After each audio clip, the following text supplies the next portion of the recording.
Hi friends, welcome to my channel medicine biology. आज की class में हम लोग रिप्रोडक्शन के बारे में स्टडी करेंगे, जिसे हम लोग कहते हैं जनन। रिप्रोडक्शन का क्या मतलब होता है उसके बारे में अच्छे से हम लोग स्टडी करेंगे।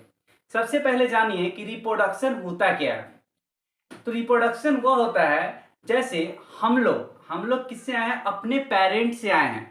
मतलब वैसा क्रिया, वैसा प्रोसेस जिसके थ्रू जो संतान की उत्पत्ति होती है अपने ही जैसा होता है। अपने ही जैसा संतान की उत्पत्ति की क्षमता को हम क्या कहते हैं, रिप्रोडक्शन कहते हैं, जनन कहते हैं। हम लोग क्या है, एक पापा से मतलब जो भी हमारे पेरेंट्स है, मदर और फादर, उनसे हम लोग हुए हैं। क्लियर है। मतलब कहने का मतलब है एक जैसा, कहने का मतलब जैसे अगर कोई डॉग है तो उसका जो बेबी होगा वो डॉग ही होगा, कोई और एनिमल्स नहीं होगा। तो it is a biological process in which of spring produce their on kind, अपने ही जैसा जो संतान की उत्पत्ति होती है, करता है, उसे हम क्या कहते हैं, जनन कहते हैं। यह दो प्रकार के होते हैं। कितने प्रकार के होते हैं? दो प्रकार के होते हैं। पहला जो होता है उसे हम कहते हैं सेक्सुअल रिप्रोडक्शन। क्या होता है? Sexual reproduction. क्लियर है। सेक्सुअल रिप्रोडक्शन होता है, इसका क्या मतलब होता है कि जब दो पेरेंट्स, मतलब mother and father, male and female, जब दोनों के बीच में फ्यूजन होता है, फर्टिलाइजेशन होता है, तो उनमें क्या होता है कि जो भी गैमेट बना होता है उनमें फ्यूजन होता है। उनके बारे में स्टडी करेंगे। मतलब कि उसमें क्या हुआ, दो पेरेंट्स का इन्वॉल्व होगा और एक न्यू बेबी का फॉर्मेशन होता है। उन्हें हम क्या कहते हैं, सेक्सुअल रिप्रोडक्शन। क्या कहते हैं? Sexual reproduction. और एक होता है असेक्सुअल रिप्रोडक्शन। क्या होता है? Asexual reproduction. क्लियर है। तो असेक्सुअल रिप्रोडक्शन का मतलब क्या होता है, देखिए, अ का मतलब क्या हुआ, अब्सेंट हो गया। इसको हिंदी में हम लोग कहते हैं लैंगिक जनन। क्या कहते हैं? लैंगिक जनन। और इसे हम क्या कहते हैं, अलैंगिक जनन। समझिएगा कि लैंगिक मतलब क्या हुआ कि दो लिंग के बीच में, मेल और फीमेल, नर और मादा के बीच में जब गैमेट का फॉर्मेशन हो रहा है और उन गैमेट का फ्यूजन हो रहा है, जिसके कारण एक नई संतान की उत्पत्ति हो रही है, उन्हें हम क्या कर रहे हैं, सेक्सुअल रिप्रोडक्शन। मतलब उनमें सेक्स क्या है, इन्वॉल्व है, दो पेरेंट्स इन्वॉल्व है। बट यहां क्या है, असेक्सुअल रिप्रोडक्शन, अलैंगिक। मतलब लैंगिक मतलब जिसमें हो रहा है, और अलैंगिक मतलब जिसमें सेक्सुअल रिप्रोडक्शन, सेक्स नहीं हो रहा है। क्लियर है। तो इसमें क्या बोलेंगे कि जो ना नर में की रिक्वायरमेंट होगी और ना मादा की रिक्वायरमेंट होगी, उसे हम क्या कहेंगे, असेक्सुअल रिप्रोडक्शन। जैसे आप लोग जानते हो, असेक्सुअल रिप्रोडक्शन में दो तीन प्रोसेस होते हैं, समझिएगा। सबसे पहले देखिए, बाइनरी फिजन। क्या कहते हैं हम? Binary fission. क्या बोलते हैं? बाइनरी फिजन, जिसे हम लोग हिंदी में कहते हैं द्विखंडन। क्या कहते हैं? द्विखंडन। समझिएगा, क्या कहते हैं, द्विखंडन। वर्ड से समझिए। बाइनरी मतलब क्या होता है, दो, और फिजन मतलब क्या होता है, टूटना, खंडन होना। तो जैसे हम लोग जानते हैं कि जो अमीबा होता है, अमीबा के बीच में क्या है, न्यूक्लियस है, और इसके अराउंड में क्या है, साइटोप्लाज्म है। तो आप लोग जानते हैं कि जो अमीबा होता है, अपने अंदर जो न्यूक्लियस होता है उसका डिवीजन होता है। पहले स्टेप में ये हुआ, सेकेंड स्टेप में क्या होगा कि इनके बीच का जो न्यूक्लियस है ये थोड़ा सा ऐसा फैल जाएगा, और थर्ड स्टेप में क्या होगा, ये टूटेगा, ये एक अलग डेवलप करेगा और एक ये अलग डेवलप करेगा। ना इसमें नर आया और न ही मादा आया, न ही इसमें मेल आए और न ही फीमेल आया। इसलिए असेक्सुअल में क्या होता है, ना मेल आते हैं और न ही फीमेल का रिक्वायरमेंट होता है। ये विदाउट क्या होता है, सेक्स इन्वॉल्व होता है। क्लियर है। तो असेक्सुअल में देख रहे हैं, ना इसमें नर की रिक्वायरमेंट है और न ही मादा की रिक्वायरमेंट है। क्लियर है। ये अपने आप क्या हो रहा है, ये टूट रहा है, इसको एक इन्वायरमेंट की जरूरत पड़ेगी, जिसके कारण यहाँ क्या हो रहा है, इस न्यूक्लियस का डिवीजन हो रहा है। इसलिए इस प्रोसेस में जो इन्वॉल्व होता है, इसे हम क्या कहते हैं, कार्योकाइनेसिस कहते हैं। क्या कहते हैं? कैरियोकाइनेसिस। देखिएगा, साइटोकाइनेसिस का मतलब क्या हो, साइटो मतलब सेल और काइनेसिस मतलब टूटना, और इसमें क्या है, कैरियो मतलब क्या होता है न्यूक्लियस, और काइनेसिस मतलब क्या होता है टूटना।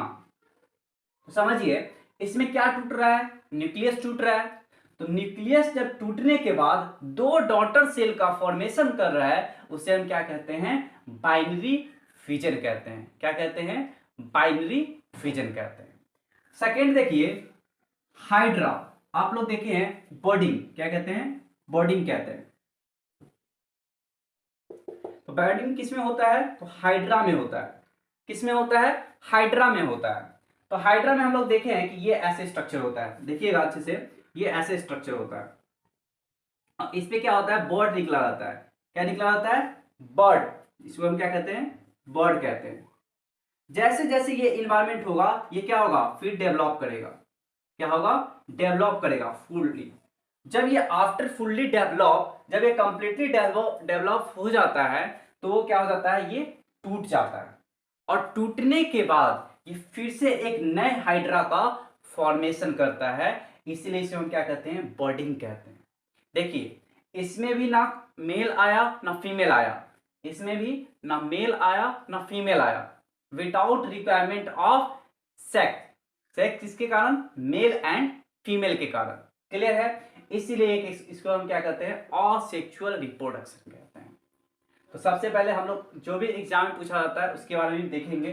जैसे पोटैटो पूछा जाता है कि ट्यूबर किसका है, वेजिटेटिव पार्ट, तो क्या बोलोगे, ट्यूबर जो होता है पोटैटो का ट्यूबर होता है। ये सब याद कर लीजिएगा, एग्जाम के लिए इंपॉर्टेंट है। और सेक्सुअल में यही पूछेगा, बर्डिंग किस में होता है, हाइड्रा में।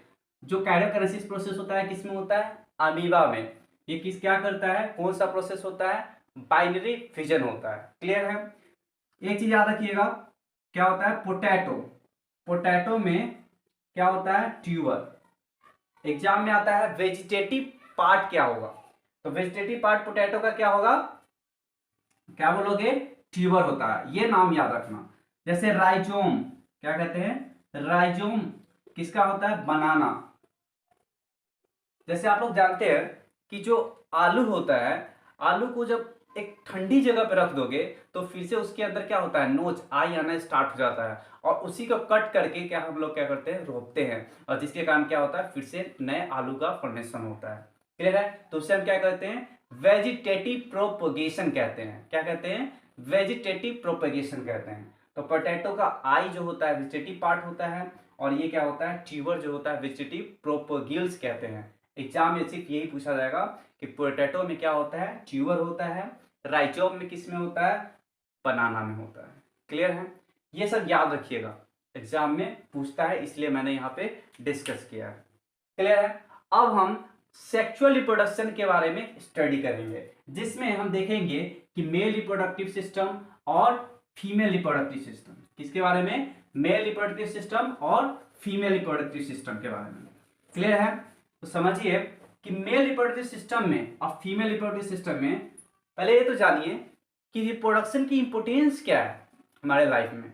क्योंकि जब सेक्सुअल रिप्रोडक्शन हो रहा है, सबसे पहला जो मेन इंपोर्टेंस होता है लाइफ में, वो क्या होता है, यह हमारे पॉपुलेशन को मेंटेन करके रखता है। स्पेसीज, जो स्पेसीज होता है उनके जनरेशन को क्या करता है, कंटिन्यूटी प्रोवाइड करता है। एक डेड किया फिर एक न्यू डेवलप हुआ, तो ये क्या कर रहा है, कंटिन्यूटी मेंटेन कर रहा है हमारे पॉपुलेशन को। इसलिए क्या कहते हैं, इसका मेजर जो रोल होता है रिप्रोडक्शन का, ये हमारे पॉपुलेशन में इन्वॉल्व होता है। क्लियर है, सबसे पहले जानिए सेक्सुअल रिप्रोडक्शन में क्या, मेल रिप्रोडक्टिव सिस्टम, ये किसका स्ट्रक्चर है, तो याद रखिएगा क्या होता है, मेल रिप्रोडक्टिव सिस्टम।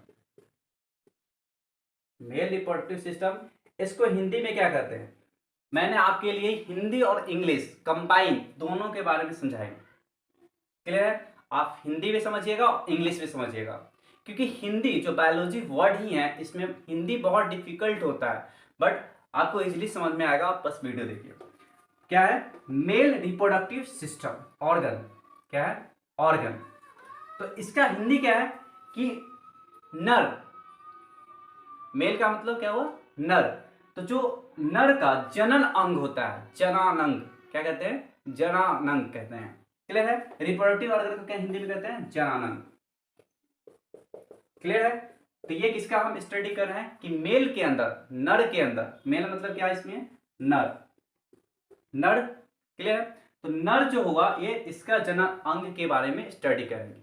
तो आपसे पूछा जाएगा कि आप बताइए कि हम मेल और फीमेल को कैसे आइडेंटिफाई कर पाएंगे, है ना? जैसे आप लोग देखते हो कि जो बच्चा होता है उसको कपड़े पहना दो तो उसमें ना मेल और फीमेल के बारे में हम आइडेंटिफाई नहीं कर पाते हैं। वो भी क्या होता है, वो लड़की की तरह, जैसे आप कोई लड़की है उसको शर्ट पैंट पहना दिया, जीन्स पहना दिया, तो वो कैसा दिखेगी? वो लड़के की तरह दिखना स्टार्ट कर देती है। क्लियर है? तो समझिए कि हम कैसे जानेंगे कि वह क्या हुआ, लड़का है या लड़की है? तो उसके लिए क्या होता है, सेकेंडरी सेक्सुअल कैरेक्टर होता है। मतलब हम लोग देखो, जैसे मेरा ये बियर्ड आना स्टार्ट हो गया तो ये किसका हुआ? ये हमारा सेक्सुअल, सेकेंडरी सेक्सुअल कैरेक्टर है। जब मेल के अंदर क्या होगा कि जो भी बियर्ड आना, नोचेज आना स्टार्ट हो जाता है, और फीमेल में क्या होता है कि जो उनका जो ब्रिस्ट होता है वो डेवलप करना स्टार्ट हो जाता है, प्यूबिक हेयर डेवलप करता है। मेल के अंदर भी क्या होता है, हेयर का डेवलपमेंट होता है at the position of pubic hair. Clear है? तो जो नोचेज या फिर जो बियर्ड आ रहा है, ये सब क्या होता है, डेवलप होना। ये क्या, किसका कैरेक्टर है? सेकेंडरी सेक्सुअल कैरेक्टर है, जिसके थ्रू हम लोग आइडेंटिफाई कर पाएंगे, पहचान पाएंगे कि वह मेल है या फीमेल है। क्लियर है? तो समझिए, पहले मेल रिप्रोडक्टिव ऑर्गन में एक एक के बारे में देखिए। सबसे पहले देखिए, ये क्या है हमारा? टेस्टिस। टेस्टिस को हम लोग क्या कहते हैं? वृषण कहते हैं। क्या कहते हैं? ये जो टेस्टिस है इसको हम लोग हिंदी में क्या कहते हैं? वृषण कहते हैं। क्या कहते हैं? वृषण। यह एक ऐसा पोजीशन है, ऐसा पार्ट है जिसमें क्या होता है, स्पर्म का फॉर्मेशन होता है। शुक्राणु कहां से रिलीज होता है? तो क्या बताओगे? टेस्टिस से। क्यों? क्योंकि टेस्टिस जो है मेल का प्राइमरी सेक्स ऑर्गन है। आपसे पूछा जाएगा primary sex organ of male reproductive system organ. आपसे पूछा जाएगा प्राइमरी सेक्स ऑर्गन। क्या पूछा जाएगा? Primary sex organ. ये सारे जो मैंने पॉइंट यहां बनाएगा, ठीक है, आपको सिर्फ क्या करना है? नोट डाउन करना है। इसको प्रोसेस, जितने भी डायग्राम है इसको समझोगे और इसको क्या करोगे आप लोग? राइट डाउन करोगे। क्लियर है? तो प्राइमरी सेक्स ऑर्गन क्या बोलोगे? टेस्टिस। क्या होता है? टेस्टिस होता है। और इसी से क्या रिलीज होता है? स्पर्म रिलीज होता है। अब स्पर्म रिलीज होता है तो वह कौन करता है? कौन सा हार्मोन सेक्रेट करता है? तो याद रखिएगा, टेस्टिस के पास एक हार्मोन होता है जिसे हम क्या कहते हैं? टेस्टोस्टेरोन। क्या कहते हैं? टेस्टोस्टेरोन कहते हैं। बहुत ज्यादा इंपॉर्टेंट है, एग्जाम में पूछा जाता है कि जो मेल रिप्रोडक्टिव ऑर्गन होते हैं उनका प्राइमरी सेक्स ऑर्गन कौन होता है? टेस्टिस होता है। और वह कौन सा हार्मोन सिक्रेट करता है? तो क्या बोलोगे? टेस्टोस्टेरोन कहोगे। ऐसे याद रखोगे, टेस्टिस से टेस्टो, ऐसे याद रखोगे। और यही क्या करता है? स्पर्म का फॉर्मेशन करता है। क्या करता है? स्पर्म का फॉर्मेशन करता है। क्लियर है? और इसके साइड में क्या होता है? एपिडाइडिमिस। क्या होता है? एपिडाइडिमिस, जो कि क्या करता है? प्रोटेक्शन करने में, प्रोटेक्शन करने में हेल्प करता है। प्रोटेक्शन करने का मतलब समझो कि जैसे आप लोग देखते हो कि कभी कभी क्या होता है, मेल के अंदर में हाइड्रोसिल डेवलप होता है। तो वो क्या होता है हाइड्रोसिल? जब कहीं चोट लगता है तो वहां पे क्या होता है? पानी बढ़ जाता है या फिर फ्लूइड क्या हो जाता है वहां पे? बढ़ जाता है, जिसके कारण क्या होता है वहां पे? ये क्या हो गया? एपिडाइडिमिस बड़ा हो गया। क्लियर हुआ? तो उससे प्रोटेक्ट करने का काम कौन करता है? एपिडाइडिमिस करता है।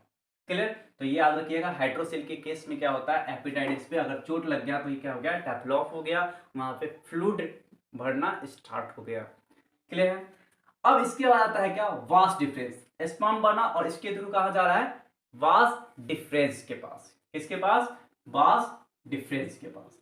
अब ये क्या किया? इससे स्पर्म को ले गया और कहां भेज दिया? हमारा यूरेथ्रा के पास। कहां भेज दिया?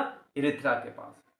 अब यहां पे भी दो तीन ग्लैंड होते हैं, एग्जाम में हमेशा यहां से क्वेश्चन पूछ सकता है। तो सबसे पहले देखिए, ये मैंने जो स्ट्रक्चर बनाया ये क्या है? यूरेटर है। आप लोग जानते हो कि जब किडनी का स्ट्रक्चर बनाते हो तो वहां क्या होता है? यूरेटर होता है। वहां पे यूराइनरी ब्लैडर होता है और नीचे क्या होता है? यूरेथ्रा होता है। तो यूरेटर क्या करता है? यूरिन को कैरिड करता है। क्या करता है? यूरिन को कैरिड करता है। तो समझिए, ये जो यूरेटर है इसके थ्रू क्या होता है, टॉयलेट आता है। क्या आता है, टॉयलेट आता है और क्या करता है, यहाँ पे यूरेथ्रा में डिस्चार्ज करता है। तो इधर से क्या आया, स्पर्म, और इधर से क्या आया, टॉयलेट। तो इधर से शुक्राणु और इधर से क्या आ गया, टॉयलेट आ गया। तो ये इधर से ट्रांसफर होता है और ये यहां से ट्रांसफर होता है। क्लियर, इनका दोनों का पाथवे क्या है, अलग है। और जाके मिक्स यहाँ पे क्या होता है, हमारा ग्लैंड 3 प्रेजेंट होते हैं। ये फिर क्या करता है, पेनिस में ओपन होता है और फिर वो आगे ट्रांसफर होता है। क्लियर है, पाथवे समझिएगा। यहां से क्या आ रहा है, हमारा यूरिन आ रहा है, टॉयलेट आ रहा है, और इधर से क्या आ रहा है, शुक्राणु स्पर्म आ रहा है। ठीक है, देखिए इधर से स्पर्म ट्रांसफर हुआ और यहाँ पे कहाँ आया, यूरेटर के पास आया। अब यहाँ पे कौन सा है, सेमिनल वेसिकल है। क्या है, सेमिनल वेसिकल। यह क्या होता है, यह एक फ्लूइड बनाता है। क्या बनाता है, जो भी स्पर्म कैरी होता है वह यहाँ पे जाने के बाद वह एक फ्लूइड में कन्वर्ट हो जाता है। क्या हो जाता है, फ्लूइड में कन्वर्ट हो जाता है और उस स्पर्म को न्यूट्रिशन प्रोवाइड करता है, नॉरिशमेंट प्रोवाइड करता है। दोनों मिलकर, प्रोस्टेट ग्लैंड और सेमिनल वेसिकल दोनों मिलकर उसका क्या करते हैं, न्यूट्रिशन प्रोवाइड करता है, नॉरिशमेंट करता है, जिसके कारण क्या होता है, इजिली जो भी स्पर्म है वो ट्रांसपोर्ट हो सके। क्लियर है, सेमिनल वेसिकल के पास याद रखिएगा क्या होता है, कैल्शियम होता है, फ्रुक्टोज होता है, एंजाइम होता है। ये याद रखिएगा, ये नीट में पूछा जाता है। बट यहाँ पे क्या हम लोग देख रहे हैं, कंपटीशन लेवल पे हर एक टॉपिक क्लियर हो जाए, इसलिए मैंने यहाँ पे डील किया है। क्लियर है, तो यहां से स्पर्म आया, यहां से स्पर्म आया और क्या किया, सेमिनल वेसिकल उस स्पर्म को फ्लूइड में कन्वर्ट कर दिया और वहां पे क्या है, कैल्शियम और फ्रुक्टोज एंजाइम रिलीज होता है। फिर प्रोस्टेट के साथ मिलकर वह क्या करता है, न्यूट्रिशन प्रोवाइड करता है, नरिशमेंट प्रोवाइड करता है, जिसके कारण जो स्पर्म हो इजिली ट्रांसपोर्ट हो सके यूरेथ्रा के पास। और यूरेथ्रा के पास आने के बाद वो क्या कर सके, यहाँ पे होता है, ये देखो यहाँ पे जो होता है ये क्या होता है, बल्बुलेथ्रल ग्लैंड। क्या होता है, बल्बुलेथ्रल ग्लैंड, जिसे हम क्या कहते हैं, कॉपवर्ड ग्लैंड भी कहते हैं।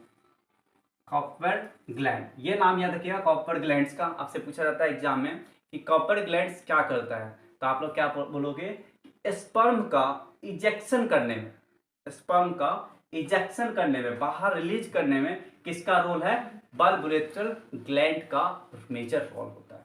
क्लियर है, तो यहां से क्या हुआ, जो भी स्पर्म आया इसको इजेकुलेट किया, कहां भेज दिया, यूरेथ्रा के पास। अब यूरेथ्रा क्या करेगा, पेनिस के थ्रू डिस्चार्ज कर देगा। और ये क्या होता है, ग्लैंड पेनिस जो अंदर का होता है, जो बाहर का कवरिंग होता है, उसको हम क्या कहते हैं, फोरस्किन। तो मेल रिप्रोडक्टिव सिस्टम में यही मेजर रोल होता है। आप बस ये हार्मोन का नाम याद रखिएगा। क्लियर है, और एक चीज और याद रखिएगा, इसमें जैसे मान लो कोई मेल रिप्रोडक्शन करना नहीं चाहता है, मतलब कि उनमें, उसके लिए हम क्या करेंगे कि जो वास्ट डिफरेंस है इसको हम लोग काट देंगे। क्या करेंगे, कट करके यहीं पे टाइट कर देंगे, बांध देंगे। जिसके कारण क्या हो गया कि स्पर्म तो पहले, जब स्पर्म एजेकुलेट करता है तो कितना 20 लाख नॉर्मल रिलीज होता है। तो 20 लाख जब रिलीज होता है तो ये नेचुरली नहीं है कि 20 लाख जाके फर्टाइल होगा। उसमें से कुछ क्या होता है, मतलब बहुत सारे कम ही जो होता है वो जाके फ्यूज हो पाता है। क्लियर, तो स्पर्म का जो वैलिडिटी हो कितना होता है, 72 घंटा या फिर 20-25 मिनट, नॉर्मल मान लो 20-25 मिनट होता है। तो अगर यहाँ से स्पर्म जो ट्रांसफर हो रहा है, यहाँ से स्पर्म ट्रांसफर हो रहा है, अगर यहीं पे हम लोग इसको कट कर देंगे, ये सब प्रोसेस चलेगा, यहीं पे कट करके और यहाँ पे टाइट कर देंगे तो ये स्पर्म जाएगा ही नहीं। अगर स्पर्म नहीं जाएगा तो ये मेल फीमेल में डेवलप पास नहीं हो पाएगा। समझ में आ रहा है, तो ये कैसा होता है, इनफर्टाइल हो जाता है। इससे हम क्या कहते हैं, ये नपुंसक हो गया, मतलब यह फर्टाइल करने की इनके पास जो कैपेसिटी है वो नहीं है ना। क्यों, क्योंकि यहाँ पे अब इस प्रोसेस को क्या कहते हैं, तो क्या बोलोगे, वैसेक्टोमी। याद रखना क्या होता है, वैसेक्टोमी। वैसेक्टोमी मतलब कि हम क्या करते हैं, वास डिफरेंस को, क्या बोलोगे, वास डिफरेंस को कट करते हैं एंड टाइट ऑफ करते हैं। मतलब कट करके और वहां पे क्या करते हैं, बांध देते हैं, जिसके कारण स्पर्म यहीं पे रुक जाता है और यहीं से फिर वापस हो जाता है। ये इसमें ट्रांसफर हो ही नहीं पाता, वहां पे हम क्या करते हैं, इनफर्टिलिटी का केस करते हैं। उसमें हम देखेंगे जो भी रिप्रोडक्टिव सिस्टम होता है, रिप्रोडक्टिव हेल्थ के बारे में स्टडी करेंगे, तो उसमें देखेंगे हम लोग कैसे इनफर्टिलिटी होता है, बर्थ कंट्रोल कैसे कर सकते हैं, उनके बारे में देखेंगे। तो मेल के बारे में बस ये समझिएगा यहाँ पे, क्लियर है। तो सेकेंडरी सेक्सुअल कैरेक्टर ये सब याद रखिएगा, क्लियर। और कुछ रह गया इसमें, ठीक। तो आप ये प्राइमरी सेक्स ऑर्गन टेस्टिस होता है जिससे स्पर्म का रिलीज होता है, कौन करता है, तो टेस्टोस्टेरोन हार्मोन करता है। यहाँ पे वैसेक्टोमी होता है जो वास्ट डिफरेंस को कट एंड टाइट करता है, क्लियर है। तो अब देखिए फीमेल रिप्रोडक्टिव ऑर्गन, अब क्या हम देखेंगे फीमेल के बारे में। ये समझ में आया? ये डायग्राम ऐसे ही बनाइएगा तभी याद होगा, नहीं तो डायग्राम बहुत ज्यादा कंफ्यूज करेगा आपको, क्लियर। ये पूरा सेमिनल वेसिकल क्या होता है, कैल्शियम, फ्रुक्टोज और एंजाइम को कैरी करता है। प्रोस्टेट ग्लैंड और सेमिनल वेसिकल दोनों मिलकर जो स्पर्म होता है उसको न्यूट्रिशन प्रोवाइड करता है, नॉरिशमेंट करता है, जिसके कारण क्या होता है इजिली स्पर्म ट्रांसपोर्ट हो सके, क्लियर है। ये सब याद रखिएगा, इंपॉर्टेंट माना जाता है एग्जाम के लिए।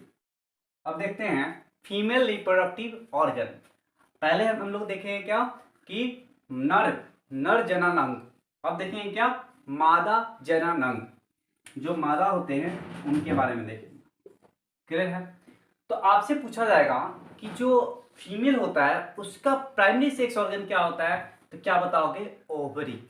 क्या कहोगे ओवरी। ये जो है हमारा, ये क्या है हमारा ओवरी। और ये जो ओवरी है इसी से एक हार्मोन रिलीज होता है जिसे हम क्या कहते हैं एस्ट्रोजेन, क्या कहते हैं, या ऐसे भी बोल लिखा जाता है एस्ट्रोजेन, क्लियर है। और इसी से क्या रिलीज होता है ओवम, क्या बोलोगे ओवम, अंडा। अंडा जो रिलीज होता है किससे, ओवरी से रिलीज होता है। स्पर्म से क्या जो टेस्टिस था उससे क्या रिलीज हो रहा था स्पर्म, किसके प्रदेश पे, कौन सा हार्मोन था टेस्टोस्टेरोन। ओवरी से जो रिलीज हो रहा है उससे हम क्या कर रहे हैं ओवम, और किससे कौन हार्मोन है एस्ट्रोजेन, क्लियर है। तो सबसे पहले जानिए कि यह ओवरी जो है ओवम होता है, इसमें सबसे एक इंपॉर्टेंट जो माना जाता है वो क्या होता है मेंस्ट्रुएशन, जो मेजर रोल होता है किसका होता है मेंस्ट्रुएशन। तो मेंस्ट्रुएशन जानते हैं आप लोग क्या होता है पीरियड, जो फीमेल में क्या होता है पीरियड मंथली आता है उसे हम क्या कहते हैं पीरियड कहते हैं। तो समझिए कि जब पीरियड का स्टार्टिंग फेज होता है, जब पीरियड होना स्टार्ट होता है उसे हम क्या कहते हैं मेनार्क कहते हैं, क्या कहते हैं मेनार्क कहते हैं। तो कितने साल की लड़कियों में, जो 11 से 12 या 13 साल की जो लड़कियां होती है उनमें मेंस्ट्रुएशन होना या पीरियड होना स्टार्ट हो जाता है। तो जब स्टार्टिंग फेज होता है 13 ईयर्स के एलोन, तो उसे हम क्या कहेंगे हम मेनार्क कहेंगे, क्या कहेंगे मेनार्क कहते हैं, क्लियर है। तो मेनार्क क्या बोलोगे कि 13 ईयर्स के अराउंड क्या होता है मेंस्ट्रुएशन पीरियड स्टार्ट होता है, उसको हम कहते हैं मेनार्क।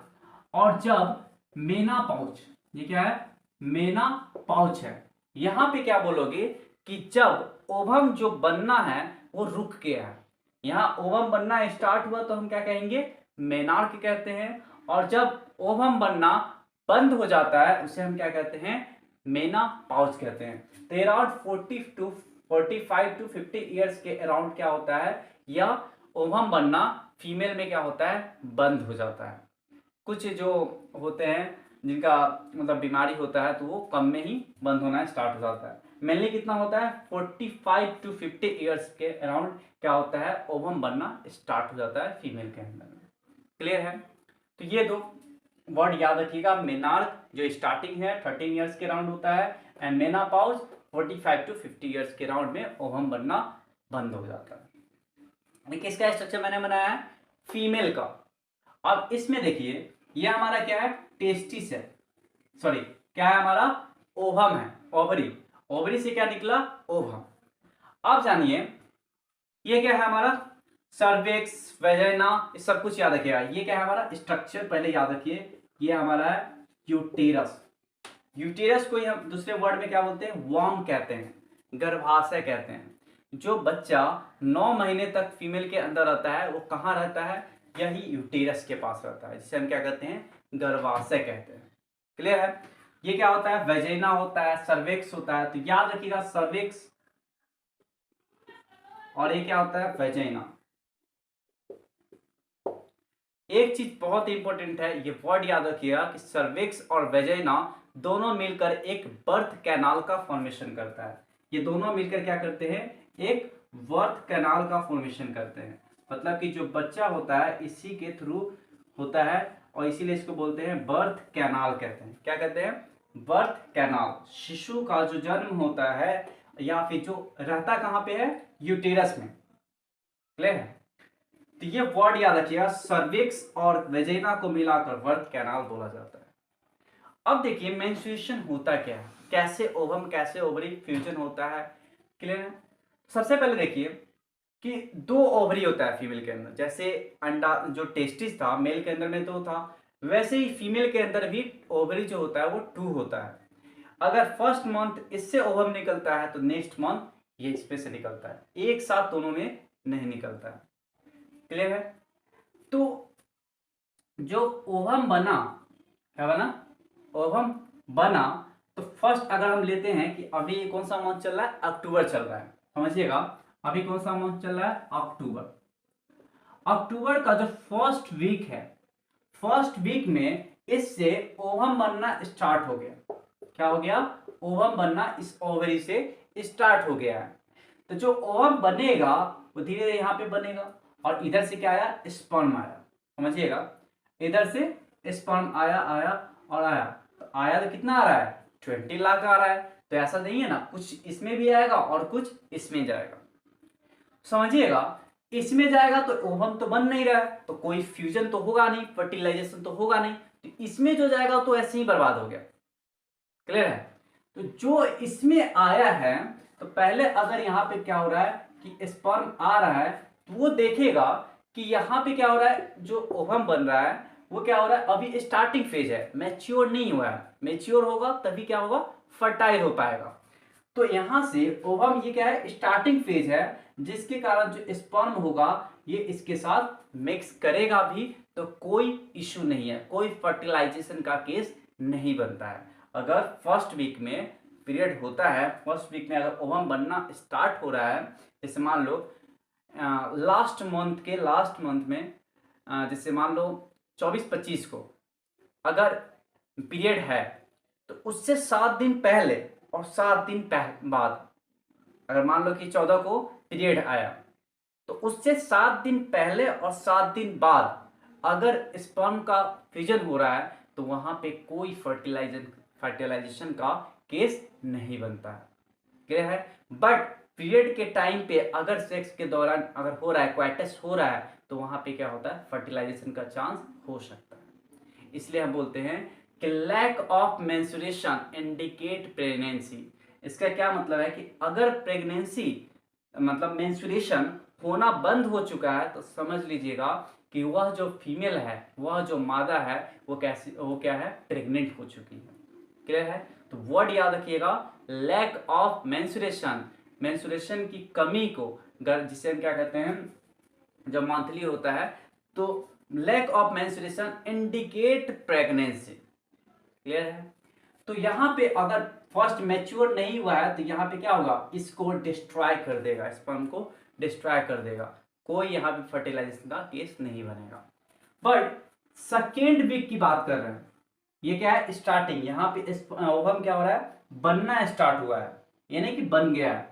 या और सेकेंड वीक में क्या होगा कि स्पर्म मैच्योर हो जाएगा। सेकेंड और थर्ड वीक में क्या होता है, यहाँ पे मैच्योर हो गया है, और यहाँ पे क्या हो रहा है, स्टार्ट हो रहा है, मैच्योर हो ही रहा है, और यहाँ पे क्या हो गया, मैच्योर हो गया। तो याद रखिएगा कि सेकेंड और थर्ड वीक में प्रेगनेंसी का बहुत ही ज्यादा चांस होता है।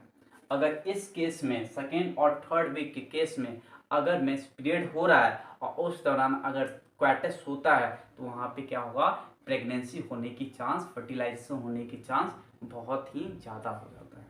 तो क्या होता है, तो देखिए अगर सेकेंड थर्ड वीक में यहाँ क्या होगा, मैच्योर हो गया, तो मैच्योर होगा तो ये स्पर्म यहाँ तक आ जाता है, कहाँ तक, यहाँ तक आ जाता है, और ये स्पर्म भी यहाँ आया, और यहीं पे क्या हो जाता है, ये हमारा क्या है, फैलोपियन ट्यूब है। क्या है हमारा, फैलोपियन ट्यूब। फैलोपियन ट्यूब है। तो ये क्या करेगा, यही एक साइट होता है, क्या साइट ऑफ फर्टिलाइजेशन। आपसे पूछा जाएगा कि निषेचन, जो फर्टिलाइजेशन होता है शुक्राणु और अंडाणु मतलब स्पर्म और ओवम का जो मिक्सिंग होता है वो कहाँ होता है, तो क्या बताओगे, फैलोपियन ट्यूब में होता है। क्लियर है। तो यहाँ सेकेंड और थर्ड वीक में ये ओवम यहाँ आ गया है, जिसके कारण ये स्पर्म आया और इसके साथ मैच्योर के साथ क्या होगा, इजिली हो क्या हो जाएगा, मिक्स हो जाएगा। और यहीं पे क्या होता है, हाई चांस जो होता है फर्टिलाइजेशन का सेकेंड और थर्ड वीक में होता है। ठीक, तो फर्टिलाइजेशन का याद रखिएगा, साइट ऑफ फर्टिलाइजेशन क्या होता है, फैलोपियन ट्यूब होता है। ओवम बना कहाँ, ओवरी में। हुआ कहाँ, मतलब फर्टिलाइज कहाँ हुआ, फर्टिलाइजेशन किस जगह पे हो रहा है, फैलोपियन ट्यूब में। क्लियर है। अब जब ये हो गया तो यहां से ये जो स्पर्म होता है, ये ओवम होता है, दोनों मिक्स होके यहाँ पे आता है और धीरे धीरे जो स्पर्म होता है वो जाइगोट का फॉर्मेशन करता है और जाइगोट का फॉर्मेशन करते करते यहाँ पे क्या होता है, एक न्यू बेबी का फॉर्मेशन करता है। क्या करता है, एक न्यू बेबी का फॉर्मेशन करता है, एक शिशु का निर्माण करता है। और कहाँ होता है, यूटेरस में, जिसे हम क्या कहते हैं, गर्भाशय कहते हैं। 9 मंथ तक जो बच्चा होता है यहीं पे होता है। क्लियर है। तो याद रखिएगा कि यहाँ से जो एवम मैच्योर हुआ, मिक्स हुआ और यहाँ पे आया, और यहाँ पे आने के बाद जो ओवम था, क्या जानते हो ना, क्या होता है कि ओवम और क्या है, स्पर्म, ओवम और स्पर्म दोनों मिला तो क्या बना, जाइगोट। क्या बना, युग्मक जिसे कहते हैं जाइगोट। और जाइगोट से क्या बना, इम्ब्रायो। और इम्ब्रायो से क्या बना, एक बेबी का फॉर्मेशन होता है। क्लियर है। तो यही हुआ, यहां से क्या आया, जो ओवम था या मिक्स होकर यह जाइगोट बना और जाइगोट बनने के बाद इम्ब्रायो, और इम्ब्रायो से क्या हुआ, एक बेबी का, एक शिशु का निर्माण होता है। क्लियर है। फिर फोर्थ वीक में, मतलब समझो कि अगर फर्स्ट वीक में बन रहा है तो ये क्या हुआ, अगर स्पर्म आया, इसका कोई यूज नहीं हुआ, मैच्योर नहीं हुआ, वही धीरे धीरे क्या होता है, सड़ना गलना स्टार्ट हो जाता है, खराब होना स्टार्ट हो जाता है। खराब अगर होगा तो क्या हो गया, वो वही क्या होता है, ब्लड के फॉर्म में रिलीज होता है और उसी को हम क्या कहते हैं, पीरियड कहते हैं, मेंस्ट्रुएशन कहते हैं। क्लियर है। तो मेंस्ट्रुएशन समझ में आया कि अगर इसमें ओवम स्पर्म का यूटिलाइज नहीं हो रहा है, मतलब स्पर्म ओवम के साथ मिक्स नहीं हो रहा है, ओवम क्या हो रहा है, बर्बाद हो रहा है, डैमेज हो रहा है, तो वो क्या हो रहा है, इसके थ्रू जब आता है तो यहाँ पे पेन होता है और यहाँ ब्लड के फॉर्म में रिलीज होता है। इसी को हम क्या कहते हैं, मेंस्ट्रुएशन कहते हैं या पीरियड कहते हैं। क्लियर है, याद रखिएगा। फिर आता है फोर्थ वीक। तो यहाँ पे क्या हुआ, अगर यहाँ पे फर्टिलाइज हो गया और नहीं हुआ तो फोर्थ वीक में क्या हुआ, यहाँ पे मेंस्ट्रुएशन हो गया। मान लीजिए कि यहाँ पे फर्टिलाइजेशन अगर इस टाइम कर रहा है तो फर्टिलाइजेशन के चांस होगा, तो फोर्थ वीक में क्या होगा, फिर से पीरियड आना स्टार्ट हो गया।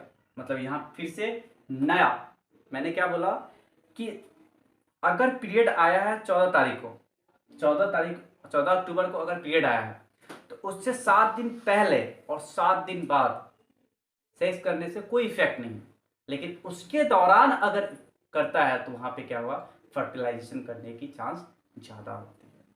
ठीक है।